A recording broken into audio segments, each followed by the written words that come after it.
এতবার শপথ করি তোমাদেরকে বলছি, বান্দারা শুনো, তোমাদের মধ্যে যে ব্যক্তি নিজেকে পরিশুদ্ধ করতে পারলো, যার আত্মশুদ্ধি হয়ে গেল,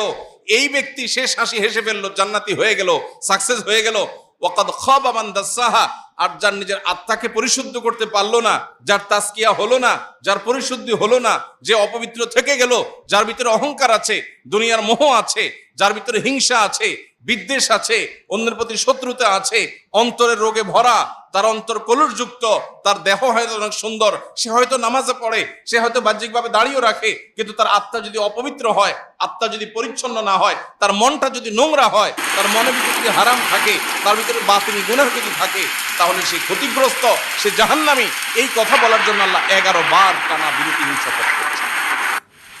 ভাইরা আমার, তাহলে